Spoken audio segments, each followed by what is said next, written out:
Hello दोस्तों, नमस्कार।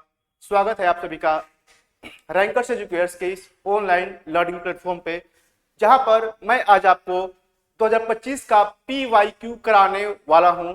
इस PYQ के माध्यम से हम लोग ये समझेंगे कि 2025 का प्रश्न का पैटर्न कैसा रहा, आखिर कितने टफ लेवल तक हमें पढ़ना है और कितने लो लेवल तक हमें पढ़ाई करना है, आखिर किस चैप्टर से कितने प्रश्न आ रहे हैं और कौन सा टॉपिक छोड़ना है और कौन सा टॉपिक पढ़ना है। इन सभी चीजों को हम लोग देखेंगे आज के इस क्लास में। तो आज का ये क्लास बहुत ही महत्वपूर्ण होने वाला है, तो बने रहिएगा हमारे साथ लास्ट तक। तो CUT UG political science PYQ 2025 हम लोग आज स्टार्ट कर रहे हैं। बिना समय को वेस्ट किए, ज्यादा इधर उधर की बात नहीं, डायरेक्ट मुद्दे की बात करते हैं, हम लोग पढ़ाई की बात करते हैं। पहला प्रश्न है, which among the following was not a challenge to nationhood in the immediate post independent India। कह रहा है कि निम्नलिखित में से कौन सा विकल्प स्वतंत्रता के तुरंत बाद के भारत में राष्ट्रवाद की चुनौती नहीं था। चुनौती नहीं था, इसमें से कौन सा ऑप्शन होगा जो कि चुनौती नहीं था राष्ट्रवाद के लिए। कह रहा है कि to shape United Nation that was accommodate to the diversity of India. Bharat में मौजूद विविधता को समाहित करने वाले एकजुट राष्ट्र का निर्माण करना, बिल्कुल ये एक हमारे लिए बहुत ही बड़ा चैलेंज का विषय था। प्रश्न पूछना ये चाह रहा है कि हमें आजादी के बाद अपने देश में किन किन चुनौतियों का सामना करना पड़ा। एक देश को डेमोक्रेटिक देश बनाने के लिए, एक देश को बेहतर देश बनाने के लिए, एक देश को गरीब मुक्त बनाने के लिए, तो उसी से संबंधित ये प्रश्न है। तो बिल्कुल सही जवाब है, ठीक है ना। ये चैलेंज था हमारे लिए। हमें क्या पूछ रहा है, नोट।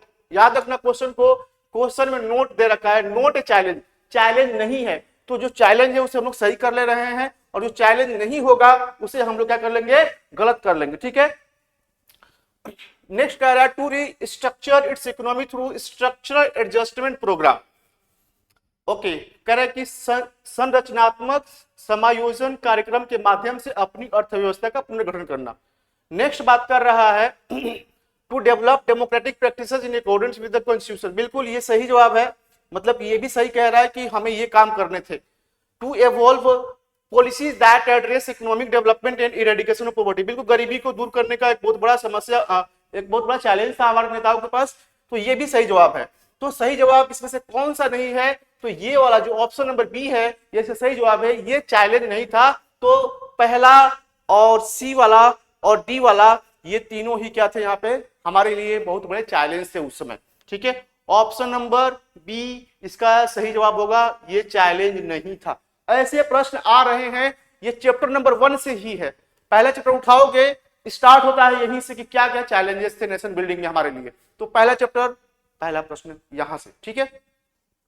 चलते हैं सेकंड क्वेश्चन की ओर। Question number 2। क्वेश्चन नंबर 2 देखो, अच्छा खासा प्रश्न है ये, और शायद ये नीचे देखो ये थोड़ा सा कट गया, मैं बता दूंगा वैसे क्या लिखा हुआ है। सेकेंड क्वेश्चन है कि which of the following statements are correct about the problem of partition of India. Bharat के विभाजन की समस्याओं के बारे में निम्नलिखित में से कौन से कथन सही हैं। कौन से कथन सही हैं भारत के विभाजन के बारे में, ठीक है।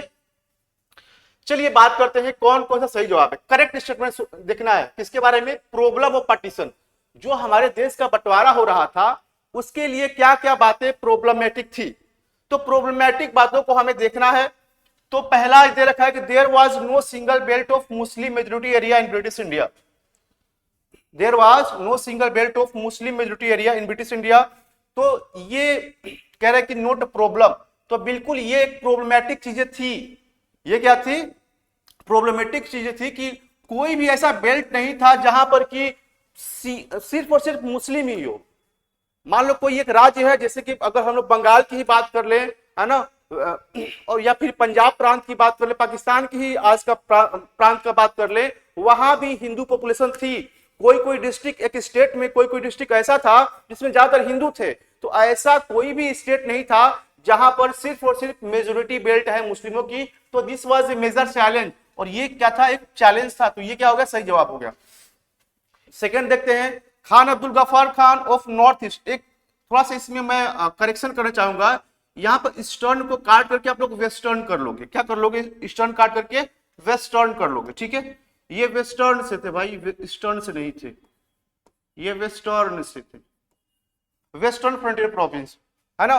तो कह रहा है क्वेश्चन क्या है कि उत्तर पूर्वी नहीं उत्तर पश्चिमी, ठीक है, उत्तर पूर्वी नहीं उत्तर पश्चिमी आप कर लेना। तो Khan Abdul Ghaffar Khan of north west frontier province oppose to nation theory.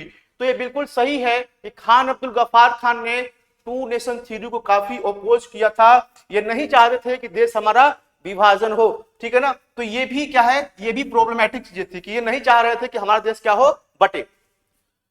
Option number सी दे रखा है, there were areas in Bengal and Punjab provinces in British India where non Muslim were in majority. बिल्कुल सही जवाब ये भी दे रखा है ना। ये भी एक प्रॉब्लम था बहुत बड़ा। ब्रिटिश भारत के बंगाल और पंजाब प्रांतों में ऐसे क्षेत्र थे जहां गैर मुस्लिम बहुसंख्यक थे। बिल्कुल ये भी एक प्रॉब्लम वाली बात थी उस समय। Minorities on both sides of the border suffer violence due to partition. ठीक है ना, तो ये भी एक बहुत बड़ा प्रॉब्लम का मुद्दा था कि जो माइनॉरिटी थे बोथ साइड के, है ना, सफर किए वायलेंस पार्टीशन समय में। पार्टीशन के समय में जो भी दोनों साइड से, इधर से कहें चाहे उधर से कहें, माइनॉरिटी को बहुत ज्यादा प्रॉब्लम हुई थी, है ना, और उन्हें मारा गया, पीटा गया, है ना, तो बहुत सारे कत्लेआम किए गए थे उस समय। तो ये भी बिल्कुल सही जवाब दे रखा है। तो ये सारे के सारे क्या थे, प्रॉब्लमैटिक चीजें थी भारत का डिवीजन करने में। तो मतलब ये चारों ही सही हैं। तो आइए ऑप्शन देखते हैं, एबीसीडी, एबीसी, बीसीडी और चलो यहाँ तो कटा हुआ है। तो ऑप्शन ए, सॉरी कैसे हो गया भाई, एक मिनट रुक जाओ।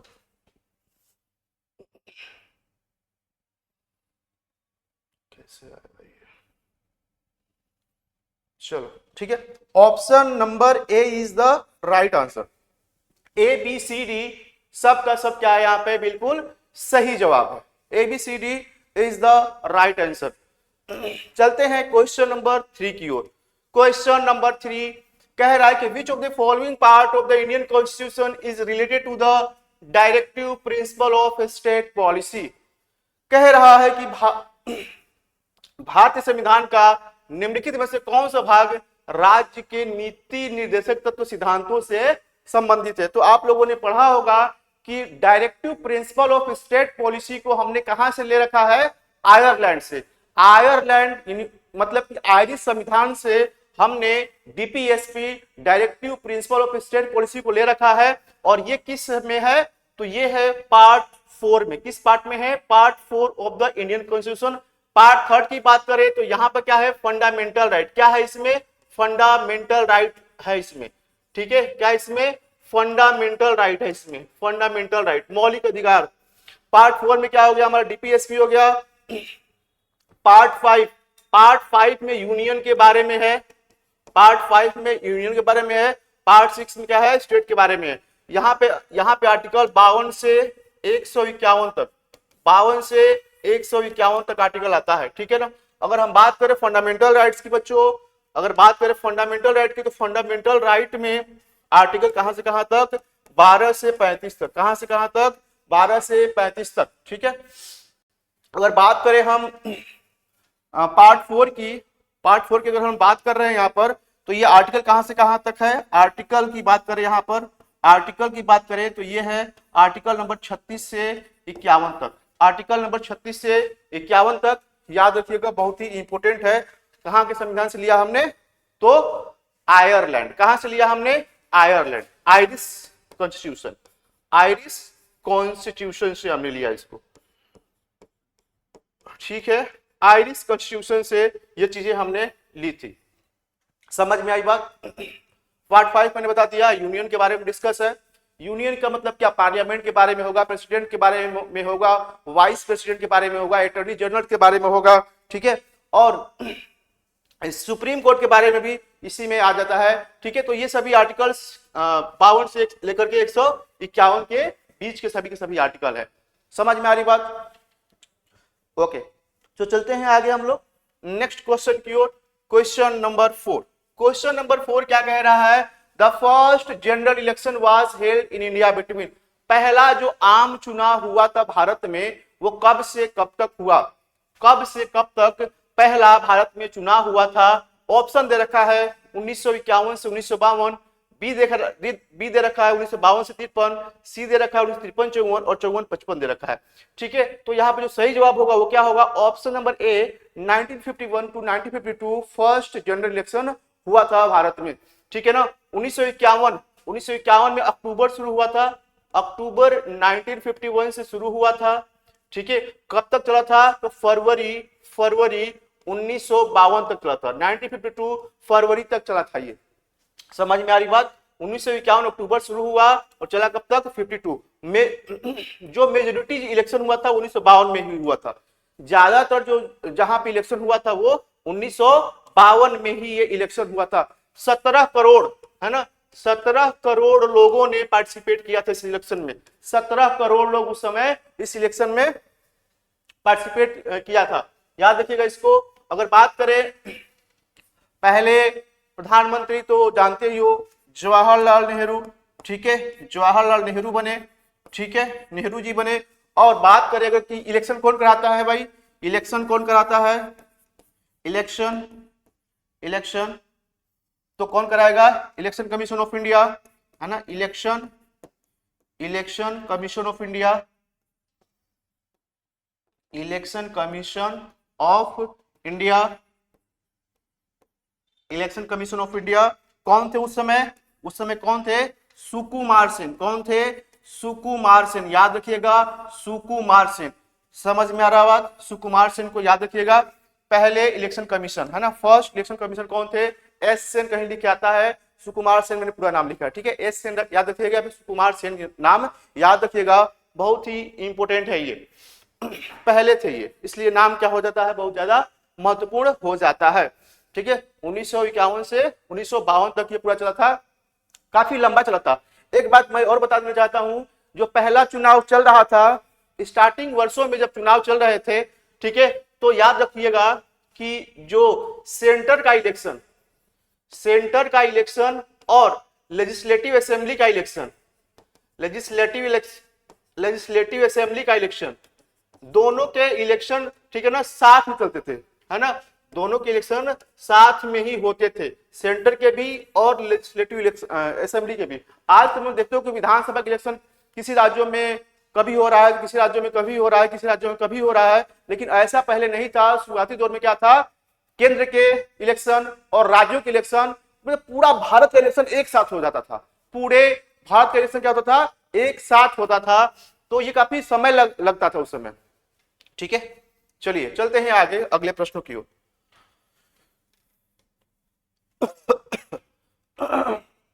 अगला प्रश्न है, हाउ मेनी वोमेन्स। देखो कितना डीप जाके क्वेश्चन पूछा गया है ना। क्वेश्चन को काफी बारीकी से पूछा जा रहा है, इस बात को बहुत एनालाइज कीजिएगा आप लोग। क्वेश्चन कितना बारीकी से पूछा जा रहा है। अगर आप लोग ऊपर ऊपर से सिर्फ पढ़ के जा रहे हो तो भाई होने वाला नहीं है, भूल जाना कि होगा सिलेक्शन।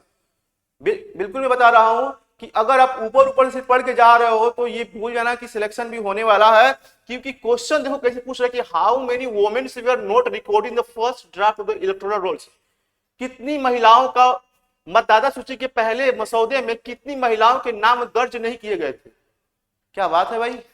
अगर याद होगा जिसको वो जवाब देगा और जिसको नहीं याद होगा वो जवाब नहीं दे पाएगा। तो बात कर 10 लाख, 20 लाख, 30 लाख या फिर 40 लाख। तो जो सही जवाब है वो क्या है? 40 लाख। 40 लाख महिलाओं का सूची में नाम ही नहीं था, मतदाता सूची में नाम ही नहीं था। कारण पता है क्या? कि कॉज क्या था इसका? क्या था कारण कि नाम नहीं था मतदाता सूची में? क्योंकि पता है उस समय क्या चल रहा था। जैसे आज समय में मान लो किसी का नाम होता है तो उस लेडीज का नाम लिखा होता है कि मान लो कोई भी एबीसीडी नाम लो, एबीसीडी कुमारी, है ना, जेड कुमारी, पी कुमारी, ठीक है, ऐसे कोई नाम हो गया किसी भी लेडीज का मान लो। तो ऐसा नाम नहीं था उस समय। नाम पता है क्या था? पिता का नाम ये हो गया, है ना, पति, इनके पति के नाम से मतलब उस महिला का वो किया गया था। इनकी पत्नी, मतलब महिला का नाम नहीं, इनकी पत्नी, इनकी बहन, इनकी बेटी, ऐसे नाम था। तो भाई कहा, इलेक्शन कमीशन ने कहा कि भाई ये क्या बात है भाई, हैं, हम लोग बात कर रहे हैं इक्वलिटी की, बात कर रहे हैं समानता की बात कर रहे हैं, और यहां पर भाई इनकी बहन इनकी पति, ऐसे क्या नाम है? ऐसा नाम नहीं होना चाहिए, नाम एग्जैक्ट होना चाहिए जो उस लेडीज का नाम है एक्चुअल में। अगर नाम किसी का मान लो पार्वती हो गया तो पार्वती नाम होना चाहिए, पार्वती कुमारी ऐसे नाम होना चाहिए। बात समझ में आ रही है? लेकिन ऐसा कोई नाम नहीं था, ठीक है। नाम कैसे था? तो शिव जी की पत्नी, शिव की पत्नी, ऐसे मतलब कि शिव की पत्नी पार्वती जी है भाई, तो शिव की पत्नी ऐसे नाम है। बात समझ में आ रही बात? तो ऐसा कुछ नाम था, विष्णु जी की पत्नी ऐसे नाम है। तो कहा कि भाई ऐसे 40 लाख महिलाओं के नाम थे उस समय, ठीक है। तो इसलिए इसको रिजेक्ट किया गया कि भाई इनका नाम, मतलब कि इनका नाम करेक्शन कराओ फिर से, तब जाके इनका वो मिलेगा, वोटर कार्ड फिर से बनेगा। समझ में आ रही बात? तो ये बात चली थी उस समय। ओके, कह रहा है कि विच पॉलिटिकल लीडर्स which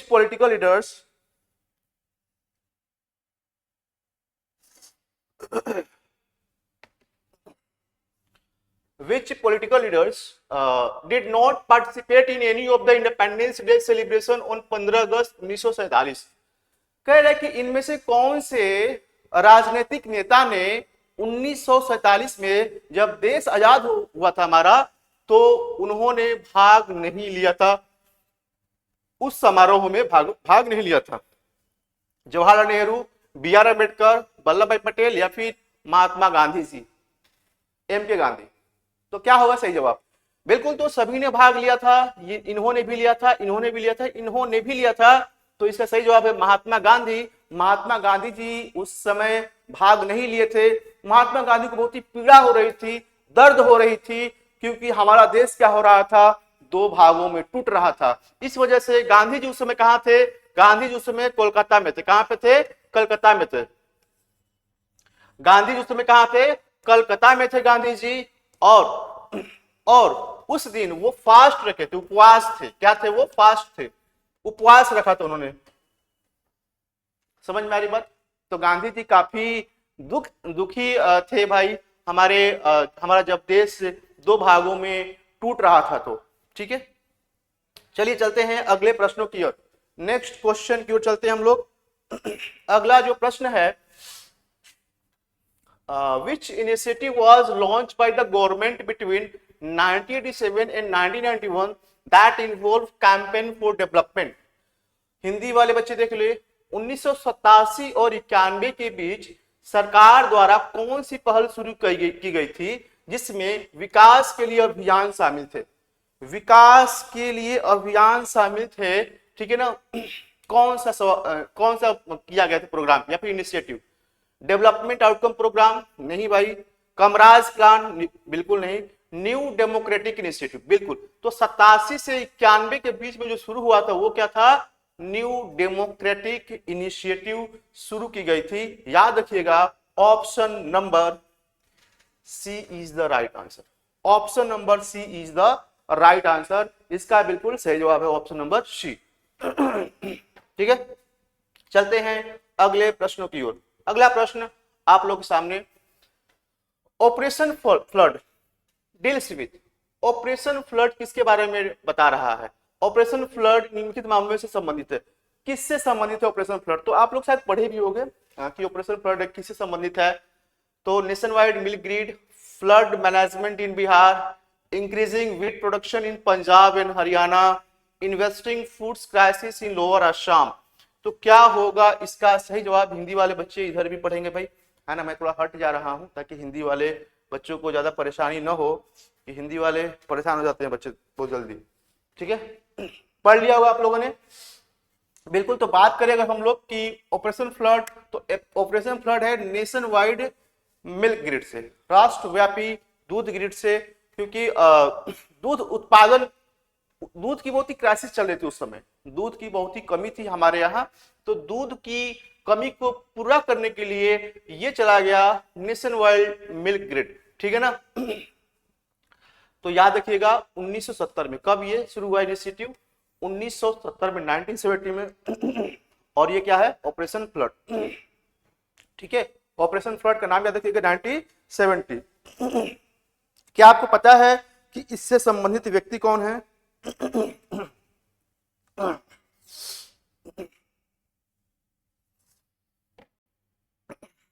चलिए, क्या आपको पता है कि इससे संबंधित व्यक्ति कौन है? किन्होंने शुरू किया था? तो ये थे वर्गीस कुरियन। इनका नाम आप लोग को जरूर याद होना चाहिए, वर्गीस कुरियन, वर्गीस कुरियन, ठीक है ना, वर्गीस कुरियन नाम याद रखिएगा, ठीक है ना। इनको father of milkman of India के नाम जाना जाता है ना, मिल्कमैन ऑफ इंडिया के नाम से वर्गीस कुरियन, ऑपरेशन फ्लड, इन सभी बातों को याद रखिएगा। छोटे छोटे प्रश्न है, जैसे कि बात करें हम लोग ग्रीन रेवोल्यूशन, ये भी आ सकता है प्रश्न, है ना। यहाँ पर मान लो व्हाइट रेवोल्यूशन आ गया है ना, इसको व्हाइट रेवोल्यूशन बोलते हैं, व्हाइट रेवोल्यूशन के नाम से भी इसको जानते हैं, याद रखिएगा, ठीक है ना। ये ऑपरेशन फ्लड लिखा हुआ है, अगर आ गया व्हाइट रेवोल्यूशन, व्हाइट रेवोल्यूशन, तो ये भी इसका सही जवाब हो जाएगा। व्हाइट रेवोल्यूशन अगर आ गया, श्वेत क्रांति, तो वो भी सही जवाब है, ठीक है ना। ग्रीन रेवोल्यूशन की बात करें, ग्रीन रेवोल्यूशन की बात करें, इसे बोलते हैं हरित क्रांति। ग्रीन रेवोल्यूशन की बात करें तो इसे बोलते हैं हरित क्रांति। क्या बोलते हैं? हरित क्रांति। 1960 के दशक में शुरू हुआ था, 1960 के दशक में ये क्या हुआ था? शुरू हुआ था। एम एस स्वामीनाथन, कौन शुरू किया था? एम एस स्वामीनाथन, ठीक है, एम एस स्वामीनाथन, ठीक है, स्वामीनाथन, एम एस स्वामीनाथन, याद रखिएगा।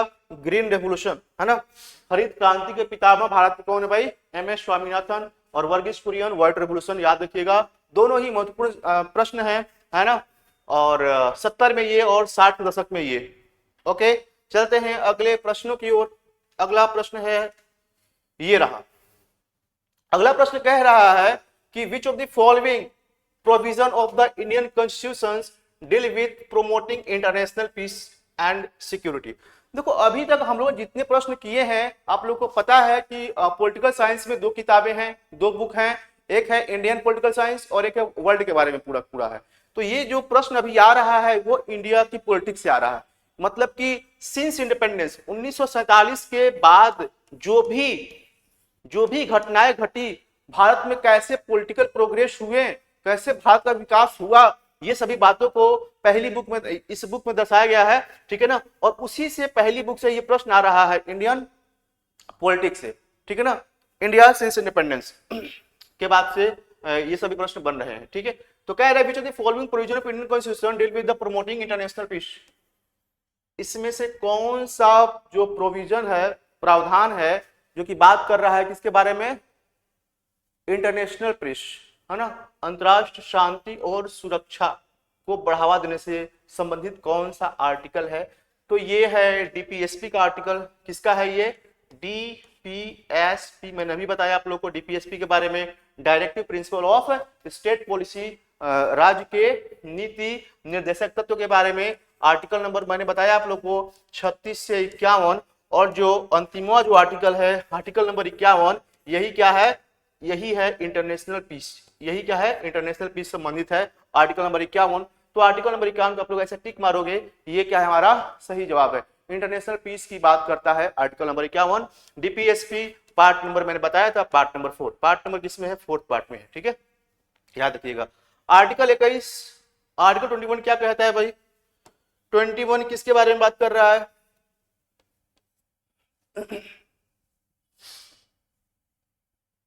आर्टिकल 21 क्या है? ये फंडामेंटल राइट है। क्या है? फंडामेंटल राइट है। कहां से कहां तक? मैंने बताया था अभी पिछले में, 12 से 35 तक फंडामेंटल राइट है हमारा, 12 से 35 तक, है ना। किसके बारे में बात कर रहा है ये? Right to life and personal liberty, है ना, right to life and personal liberty, right to life, है ना, एंड पर्सनल लिबर्टी की बात करता है, पर्सनल लिबर्टी की बात कर रहा है, ठीक है भाई। Personal liberty, right to life and the right to life and personal liberty की बात कर रहा है आर्टिकल नंबर 21। आर्टिकल 25 के बारे में बात करता है ना। आर्टिकल 25 से 28 तक, आर्टिकल 25 से 28 तक, है ना, ये क्या है? आर्टिकल 25 से 28 तक क्या है? Right to religion. क्या है? कौन सा आर्टिकल आता है? Right to religion, right to religion, है ना, अपने धर्मों को, है ना, चाहे आप भारत में रह रहे हो तो किसी भी धर्म को, है ना, आप प्रमोशन कर सकते हो, किसी धर्म को मान सकते हो, किसी धर्म का प्रचार, आप अपने धर्म का प्रचार प्रसार कर सकते हो, कोई आपको रोकेगा नहीं। ठीक है, ये सारी बातें इसमें 25 से 28 तक है। आर्टिकल 44, आर्टिकल अगर 44 की मैं बात करूं बच्चा लोग, है ना, अगर आर्टिकल 44 की मैं बात करूं, अनुच्छेद 44 किससे संबंधित है, तो अनुच्छेद 44 की मैं अगर बात कर दूं तो ये है यूनिफॉर्म सिविल कोड। क्या है? यूनिफॉर्म, यूनिफॉर्म, है ना, सिविल कोड। क्या है? Uniform civil code. Uniform civil code क्या है? यूनिफॉर्म सिविल कोड, है ना। क्या है यूनिफॉर्म सिविल कोड? सबके लिए एक कानून। सबके लिए क्या होगा? पूरे भारत में सबके लिए क्या होगा? एक कानून। ये किसका पार्ट है? डीपीएसपी का पार्ट है ना। इसको हम लोग अभी तक लागू नहीं किए हैं, पिछले ही वर्ष इसे लागू किया गया यूसीसी को। यूसीसी को पिछले ही वर्ष क्या किया गया? लागू किया गया था। तो याद रखिएगा, ये प्रश्न चर्चा में थी, तो हो सकता है कि आप लोगों से पूछा जाए। ठीक है, देख सकते हो 25 में प्रश्न आया भी है मतलब कि ऑप्शन के रूप में आया है, तो याद रखिएगा यूसीसी। ठीक है, यूनिफॉर्म सिविल कोड, मैंने सभी आर्टिकल्स के बारे में जिक्र कर दिया। ठीक है, चलिए भाई, इस क्लास की टाइमिंग मोस्टली हम लोग आधे घंटे रखेंगे। आधे घंटे में जितने भी प्रश्न होते हैं उसे हम लोग कर लेंगे। अदरवाइज ये अगला पार्ट में आता है। अगर आप लोग को अच्छा लग रहा हो तो इस इनिशिएटिव को आप लोग बिल्कुल प्रमोट करेंगे, अपने दोस्तों को भी बताएंगे, और चैनल को सब्सक्राइब वगैरह करके नोटिफिकेशन वगैरह जो भी है उसे ऑन करके रखेंगे। ठीक है, ताकि अगला ही पार्ट आते आपको नोटिफिकेशन मिल जाए। ठीक है, ऑप्शन क्या है देखते हैं, क्वेश्चन क्या देखते हैं पहले। कह रहे कि who played an instrumental role for India in world affairs and were responsible for the establishment of contact between India and other newly independent state in Asia and Africa. क्या मजेदार प्रश्न है भाई, है ना। जिन लोगों ने पढ़ा होगा, चैप्टर का नाम मैं बता रहा हूं, देखो कौन सा है, इंडिया एक्सटर्नल रिलेशन। क्या है? India external relation. क्या है चैप्टर का नाम? इंडिया एक्सटर्नल रिलेशन, है ना। तो अगर इस चैप्टर की हम लोग बात करेंगे, इसमें भारत के विदेशी संबंध कैसे थे, तो इसमें चाइना के बारे में, पाकिस्तान के बारे में, है ना, यूएस के बारे में भी कुछ बातें हैं, यूएसआर के बारे में कुछ बातें हैं इसमें। ठीक है, और अफ्रीकन कंट्री के बारे में है, कैसे नाम को हमने बनाया उसके बारे में है। ठीक है ना, इन सभी बातों की चर्चा इसमें है। ठीक है, तो बात कर रहे हैं हम लोग कि उस समय आजादी की बात करें, उस समय आजादी के बाद इंडिपेंडेंट जब हुआ भारत, तो भारत की पॉलिसी कुछ अलग थी। जैसे एक तरफ था यूएस, एक तरफ था यूएसएसआर। ठीक है, अब दोनों ही लड़ रहे थे एक दूसरे से, जिसे बोलते हैं कोल्ड वॉर का समय। तो भारत ने कहा कि भाई हम ना ही यूएस की ओर जाएंगे, ना ही हम यूएसएसआर की ओर जाएंगे, हम क्या रहेंगे? इंडिपेंडेंट। तो इंडिया ने क्या बनाया? अपना एक बनाया नॉन अलाइंड मूवमेंट। क्या बनाया? नॉन अलाइंड, मतलब कि हम किसी की ओर नहीं जाए, किसी की एलाई नहीं बनेंगे, किसी के एलाई नहीं बनेंगे। नॉन अलाइंड मूवमेंट इंडिया ने स्टार्ट किया था। ठीक है ना, और उस समय याद रखिएगा शुरुआती दौर में क्या था? पीएम का पद plus external affair ministry, external affair ministry, external affairs ministry, ये दोनों ही किसके पास थी? जवाहरलाल नेहरू। किसके पास थी? जवाहरलाल नेहरू के पास थी। मतलब कि ये जो थे, ये प्रधानमंत्री तो थे ही, उसके साथ साथ विदेश मंत्री भी इनके पास थी। विदेश मंत्री भी यही थे। जब तक ये रहे तब तक विदेश नीति ये खुद संभालते थे, है ना। जब तक नेहरू जी थे तब तक प्रधानमंत्री तो थे ही, जब तक जिंदा रहे, और विदेश मंत्री भी तब तक रहे। समझ में आ रहा है? तो 1962 तक ये क्या रहे? विदेश मंत्री भी रहे और प्रधानमंत्री भी रहे। ठीक है, आप लोग पता है कि ठीक है, तो नेक्स्ट हम लोग बात कर रहे हैं अगले प्रश्न की ओर। ठीक है, 64 तक। ठीक है ना, 64 में इनकी मृत्यु हुई थी, 1962 नहीं 1964 याद रखना। ठीक है, 64 में इनकी मृत्यु हो गई। किसकी? नेहरू जी की। इसका सही जवाब क्या था भाई? नेहरू जी थे, है ना। नेहरू जी ने ये सभी काम किए थे। तो प्रश्न क्या था? विश्व मामलों में भारत की ओर से किसने महत्वपूर्ण भूमिका निभाई और एशिया और अफ्रीका के अन्य 9 स्वतंत्र राज्यों के साथ भारत के संपर्क स्थापित करने के लिए कौन जिम्मेदार था? तो ये थे जवाहरलाल नेहरू, क्योंकि हमने बताया कि एक्सटर्नल मिनिस्टर यही थे।